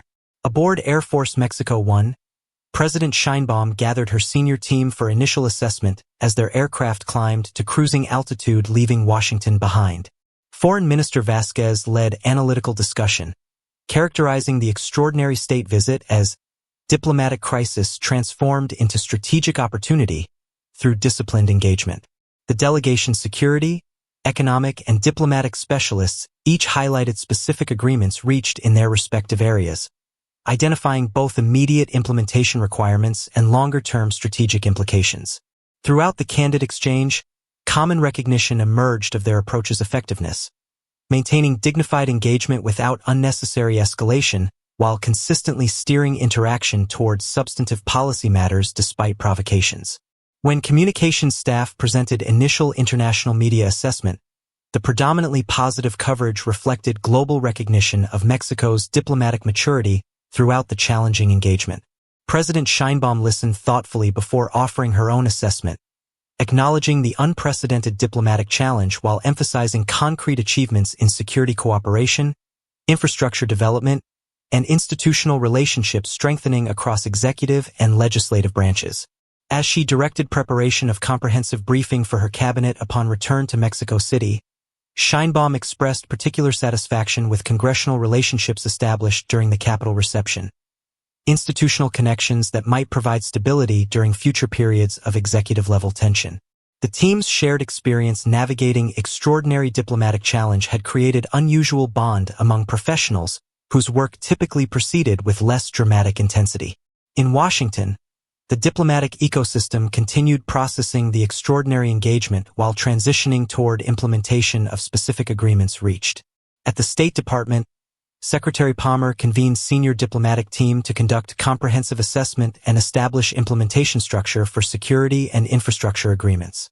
The professional analysis acknowledged unprecedented nature of the diplomatic crisis while celebrating the institutional resilience that had ultimately prevailed through professional engagement on substantive policy matters.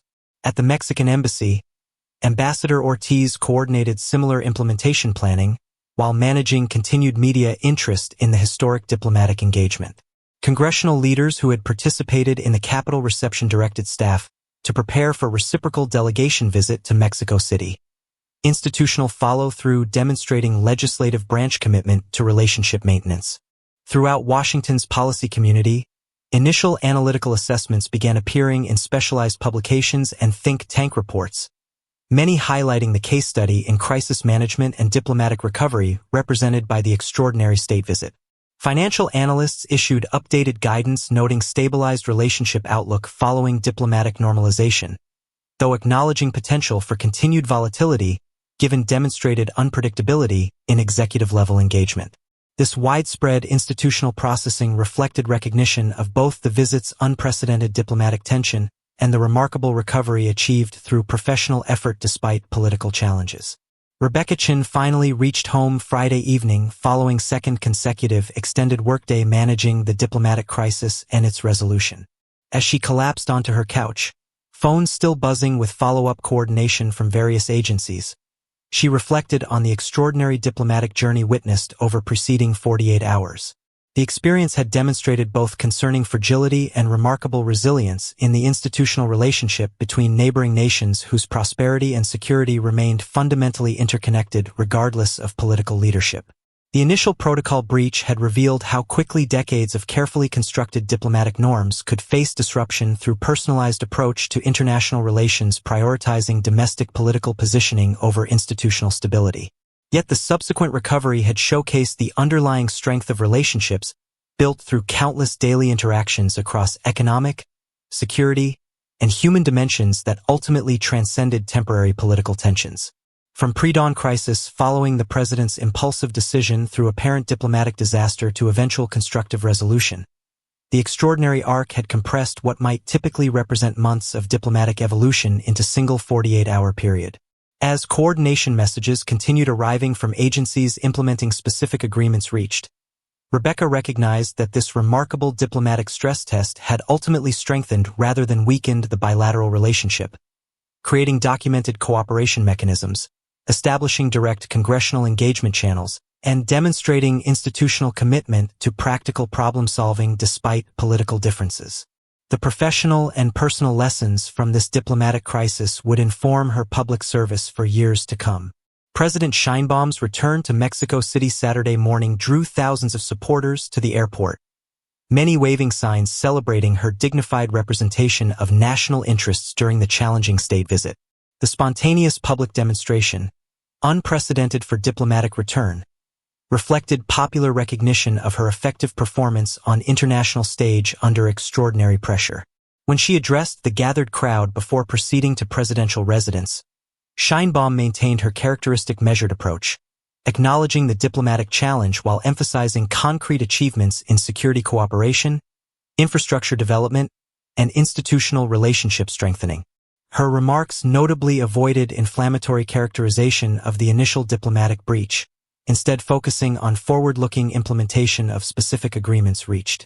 This disciplined messaging reflected the same strategic approach that had proven remarkably effective throughout the Washington engagement, maintaining dignified composure without unnecessary escalation while steering consistently towards substantive policy matters despite provocations. As she concluded her brief remarks, the crowd's enthusiastic response demonstrated rare moment of national unity transcending Mexico's typically divided political landscape, shared pride in their president's performance representing national dignity on international stage regardless of domestic political differences. The subsequent weeks saw a systematic implementation of specific agreements reached during the extraordinary diplomatic engagement. Security cooperation mechanisms established during the extended Blair House discussion quickly became operational, with coordinated enforcement actions against transnational criminal organizations demonstrating practical benefits transcending political rhetoric. Border infrastructure modernization planning proceeded through technical working groups involving transportation, commerce, and security agencies from both countries.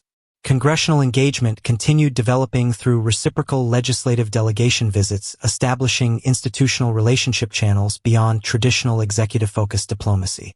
Media coverage gradually transitioned from analyzing the diplomatic crisis to reporting tangible outcomes from agreements reached during its resolution.